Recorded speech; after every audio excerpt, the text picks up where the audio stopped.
আমাদের পক্ষে অনেক সময় সম্ভব হয় না, সেই কারণে এই যৌথ বাহিনীর এই অভিযান মাঝে মাঝে পরিচালনা করা হয়। ৩24 জন আনসার সদস্য ছুটি এবং অসুস্থতা ইত্যাদি বাদ দিলে ছুটিতে থাকে 20% তাদের পলিসি অনুযায়ী, এবং আমাদের 3 শিফটে এটা ভাগ করলে আনসার সদস্যের সংখ্যা অনেক কমে যায়।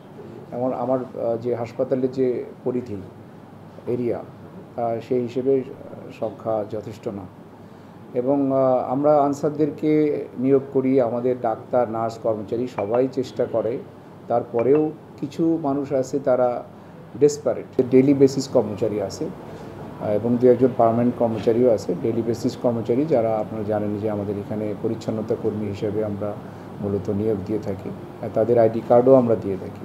কিন্তু তাদের মধ্যেও কেউ কেউ এইসব কাজে জড়িত হয়ে যায় এবং আমরা তাদের বিরুদ্ধে ইনস্ট্যান্ট শাস্তিমূলক ব্যবস্থা, মানে তাদের আমরা আজকে থেকেই স্যাক করে দিচ্ছি, যে যাদের ডেইলি বেসিস কর্মচারী যদি কেউ এটার সাথে ইনভলভ হয় আর পার্মানেন্ট স্টাফদের তাদের অপরাধের ধরন হিসেবে আমরা শাস্তিমূলক ব্যবস্থা গ্রহণ করব। সেনাবাহিনী মূলত যৌথভাবে করেছে এবং আমাদের সমর্থন আছে। আমরা এর আগেও তাদেরকে সবসময় ওয়েলকাম জানিয়েছি। আমি বলেছিলাম যে আপনারা রেগুলার বেসিসে এগুলো করবেন। আমাদের পক্ষ থেকে আমরাও চাই যেহেতু এটা হাসপাতালটা দালালমুক্ত হোক, সেজন্য আমাদের পক্ষ থেকেও সমর্থন আছে।